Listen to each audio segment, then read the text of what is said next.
kulanti wanaagsan halkani waa qubnaha TV ku soo dhawaada barnaamijyadeena xilligan qodobada aad ku daawan doontaan waxa kamid ah Ra'iisul Wasaaraha Xukuumadda Federaalka Soomaaliya Xamse Cabdi Bare oo kulan degdeg ah isugu yeeray taliyayaasha booliska iyo militariga Soomaaliya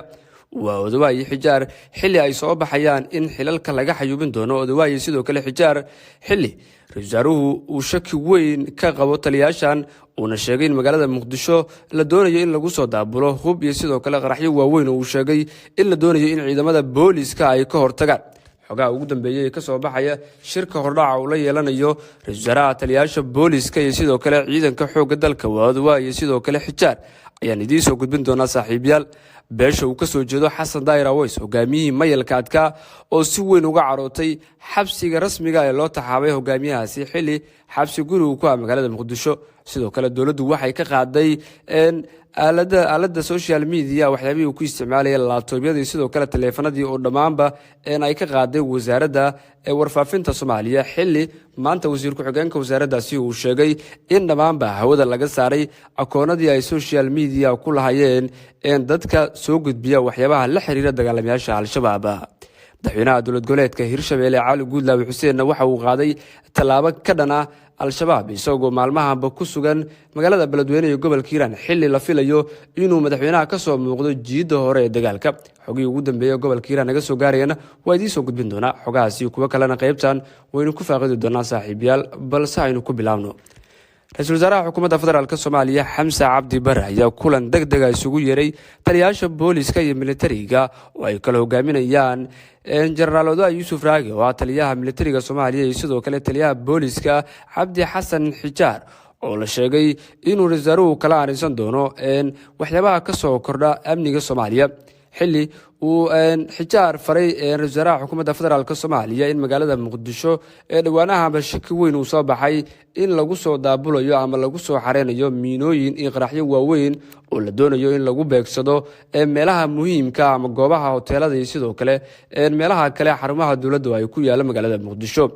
Ra'iisul waxa uu taliyaha ciidanka xoogga dalka General Odawaye Yuusuf Raage faray in la laba jibaaro howlgallada ka socda gobolada dalka xilli uu sheegay Ra'iisul in la doonayo in deegaanada kale ee ka socda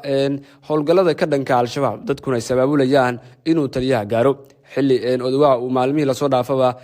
ku sugnaa gobolka Hiiraan iyo sidoo kale qaybo kamid ah gobolka Galgaduud balse Ra'iisul Wasaaraha Xukuumadda Federaalka Soomaaliya ayaa taa ka diiday waxa uu Ra'iisul faray taliyaha ciidanka xoogga dalka inuu dhawaanba booqdo deegaanada kale ee howlgalka ka dhanka Al-Shabaab ama kacdoonada dadka ay sameynayaan uu ka bilowday waa deegaanada uu carabka ku dhufay Ra'iisul Wasaaruhu waa gobolka Shabeellada Hoose iyo sidoo kale deegaanada kamidka ah Koonfur Galbeed Soomaaliya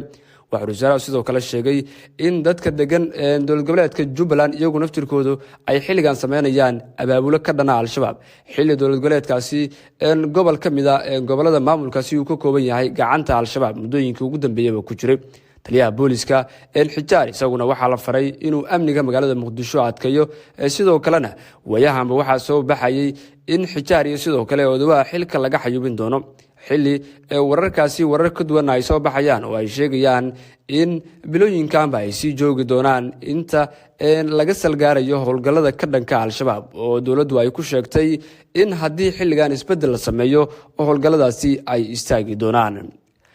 beesha uu ka dhashay hogaamiyaha mayalka adag Sheekh Xasan Daahir Aweys oo si weyn uga carootay xariga iyo sidoo kale xabsiga rasmiga ee la geliyay hogaamiyahaasi xilli dawladda Soomaaliya ay ka qaaday laptopyadii iyo sidoo kale taleefanadii uu ka isticmaalayay aaladaha Facebook-ga iyo YouTube-ka oo sida aadka ugu isticmaalayay xilli hogaamiyahaasi oo maalmahanba fariino iyo sidoo kale muuqaalo uu ku soo gudbinayay aalada Facebook-ga iyo sidoo kale aalada kale ee aadka loo isticmaalo YouTube-ka dawladda Soomaaliya ayaa maanta waxay ku dhawaaqday in dhamaanba la mamnuucay goobaha ama sidoo kale xarumaha lagu soo gudbiyo waxyaabaha la xiriira aragtida Al-Shabaab wasiirka wasaaradda warfaafinta ama wasiirka xigeenka wasaaraddaasi Al-Cadaala ayaa maanta wuxuu warbaahinta u sheegay in dhamaanba la mamnuucay xilli caawa uu soo ifbaxay in dhamaanba Soomaaliya laga kansalay aalada loo yaqaano Telegram-ka oo xilliganba aysan ka shaqeynaynin guud ahaan Soomaaliya Xasan Daahir Aweys oo maalmihii la soo dhaafaba dawladda iyo sidoo kale dawladaha taakuleeya dawladda Soomaaliya oo ay kamid tahay Mareykanka aflagaada iyo sidoo kale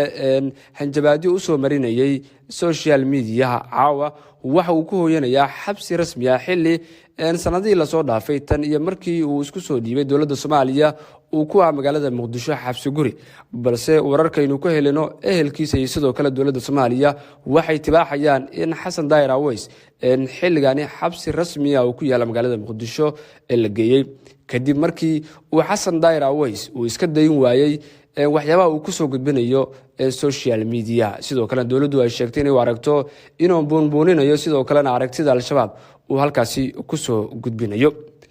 madaxweynaha dowlad goboleedka Hirshabelle Cali Cabdullaahi Xuseen Cali Guudlaabana waxa uu ku sugan yahay magaalada Beledweyne ee xarunta gobolka Hiiraan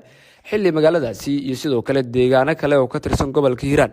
ay ka socdaan howlgallo ka dhan al-shabaab ay iska kaashanayaan dadka deegaanka oo la magac baxay Macawisley iyo ciidamada dowladda iyo kuwa Hirshabelle. deegaano dhowr ah oo maamulkaasi ka tirsan ayaa gacanta al-shabaab laga bixiyay. deegaanadaasina waxaa ka mid ah deegaanada Maxaas iyo sidoo kale deegaano aad u tiro badan oo dhaca galbeedka ee magaalada Beledweyne ama galbeedka gobolka Hiiraan.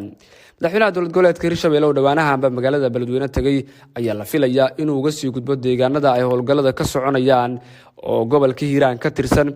sidoo kalena wararku qaar waxay tibaaxayaan in madaxweynuhu uu waan ka dhacwado xilli gobolka Hiiraan gudoomiyaha Cali Jayte Cusmaan iyo sidoo kale xildhibaan Daahir Amiin Joosow qulaas soo kala dhaxgalay laguna heshiin waayay raashin loogu talagalay in ciidamada howlgallada ka sameeynaya Macawisleyda iyo kuwa dowladda la geeyo. warar soo baxayana waxay tibaaxayaan in aan si sax ah loo isticmaalin gunooyinka ama cuntadii ama sidoo kale waxyaabihii loogu talagalay ciidamada Macawisleyda iyo sidoo kale ciidamada dowladda ee ka dagaalamaya ama howlgallada ka wada gobolka Hiiraan. siyaasiyiinta ka soo jeeda maamulka Hirshabelle kuna matala dowladda Soomaaliya ayaa ku kala aragtiyay dagaalada ka socda gobolka Hiiraan iyadoo dagaaladaasi loo bedelay qaab qabiil la sheegana in qabiilo gooniya ay doonayaan in la siiyo hubka dowladdu ay ku bixinayso howlgallada ka socda gobolka Hiiraan.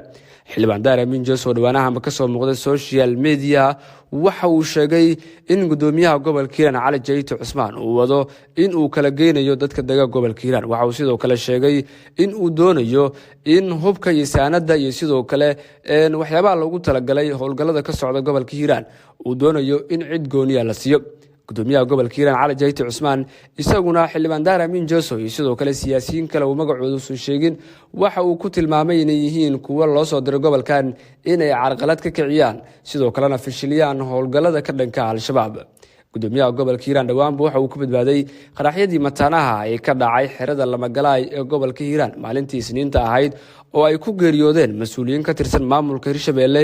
iyo dad rayid ah oo halkaasi ku sugnaa. xilli madaxweynaha Hirshabelle Cali Guudlaabe Xuseen uu ku dhawaaqay in waxyaabaha ama sidoo kale burburka ka soo gaaray qaraxyadaasi dadka ku nool gobolka Hiiraan ama magaalada Beledweyne aysan wax ka qaban karin maamulka Hirshabelle, balse ay tahay in arintani wax looga qabto heer qaran iyo sidoo kale inuu sheegay in hay'adaha ama dowladaha ama dadka taakuleeya Soomaaliya loo baahan yahay inay garab la soo istaagaan. wararkii ugu dambeeyay qubanaha TV xilligan daawadayaal wanaginta.